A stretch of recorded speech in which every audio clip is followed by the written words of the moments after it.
وعليكم السلام والله والله أني الدنيا تنرى وهم دبي أول ما بقينا قلتني اتشوني ورما ما هم دتنا نجنات أبتين نجج بيسه قالوا أمو إنجرو نموتين تكو أمشير تكو أمشير كيسا هذا إنجراني رهو يعني أمشير أمشير سيفوت بريد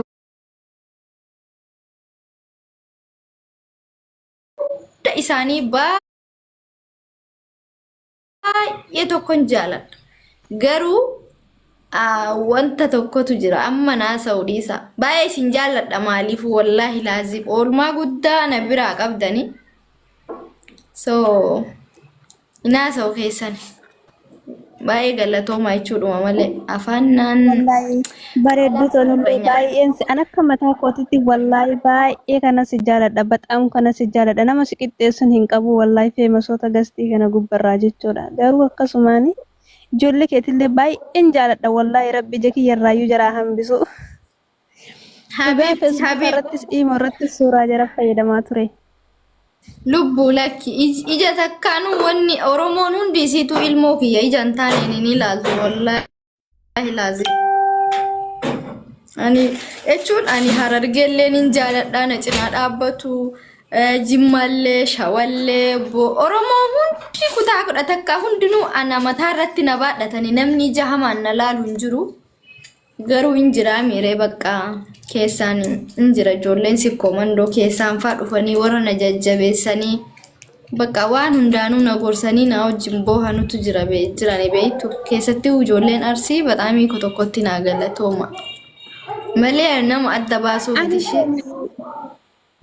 Alaa rakkoon qabu abibti kiyya walaa anillee keessan si dubbisuu barbaade yeroo dheeraadhaaf tattaafataa ture garuu carraa gastii keessatti argachuu hin dandeenye.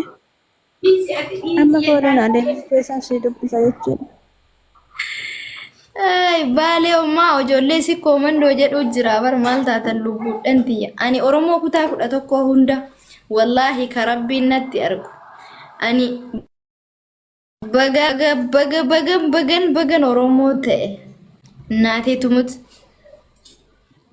gurra sodaayii no jechuun keessanii galee ani oromoon kutaa 11 hundinuu na cinaa dhaabbatanii jiran injiraami namootiin tokko bar keessaan kan dhufanii guruupiidhanii si jajjabeessanii keessaanillee kan akkasii jedhe malee an waan oromoo haasa'een fixoo bar wallaahi billaahi na amantanii dhiistanii an erga guyyaa ilmaan kan koo garaatti qabadheeti hirriba bareeda rafeen beeku cinaachi kiyya hirriba harkateen beeku guyyaa hunda akka waan harka kiyyaaf luka kiyya tokko dhabeettiin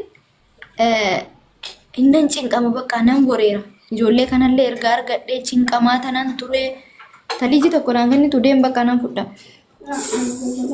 siqaayi keessan jira dukkana wayii keessan jira garuu Oyyoo torban kana keessa garuu hin beeku qaamni marti bakka akka waan injira baddaa keessaa gaafa injira wanni keessaa saaree keessaa amma baddaadhaan biyya wayii seennaami nullee biyyumarraa agaasii baddaa keessa dhufne so yeroo baraasan deemtee dhuftee bakka mana kee bakka yaadde geessee qaama keerraa yeroo guyyaa 20 fi ji'a tokko odoon dhiqatiin nafa kan kee mana dhuftee dhiqattee sadaa itti uffata qulqulluu wayii akka uffattu wayii irriba sa'a lamarra falaala salaata subii booda rafeen ganama saasabaa ka garuu akka waan waggaa takkaa rafeetti sammuun kiyya kun naa tasgabbooyite tokkuma qofan fudha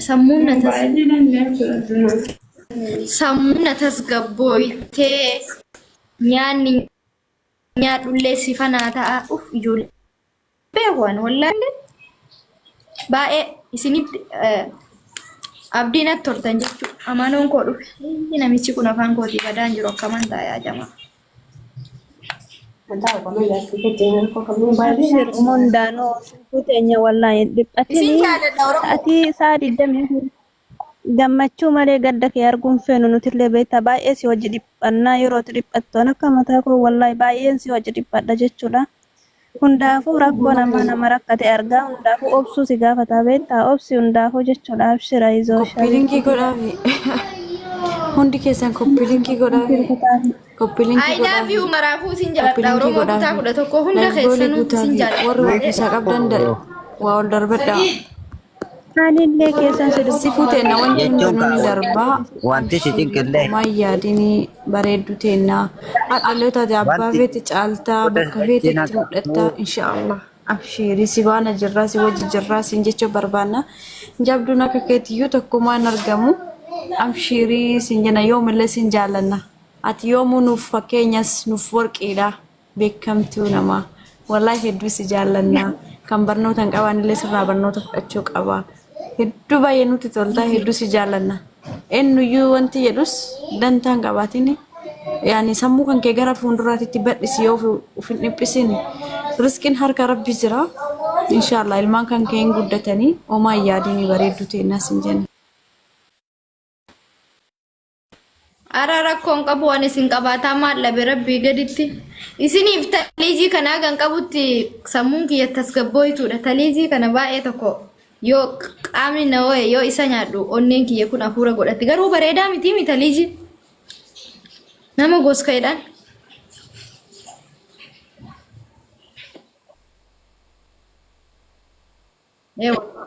Taliijii nyaadha bar taliijii yoo guyyaatti taliijii shanjaa ka akkanaa yoo nyaatin haaraan galfadhu.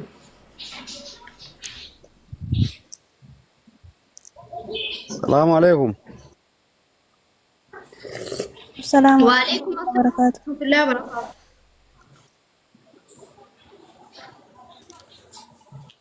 Fayyaadha. Nagaa keessan hundumti keessanuu fayyaadha. Jira galata Rabbii.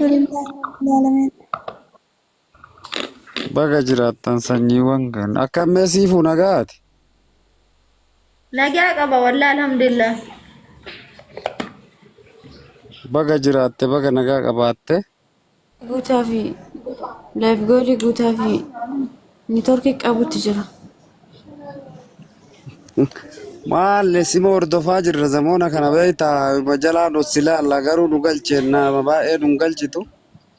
Har'a kacarraa ta'ee sibira seenuu kiyyaa fi baay'ee galata. Namni garuu sin qalbiifne baay'een isaa beeyte.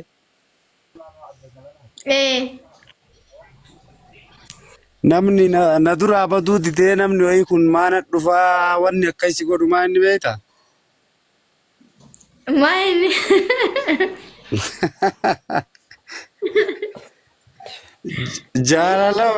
Jaalala waliif qabdanii bar jaalala waliif qabdanii osoo namni kun dur hammeenya waan baddu wayii jechaadha beektaa waan baddu wayii walii qabaattanii akkasii sitti hin dhufu.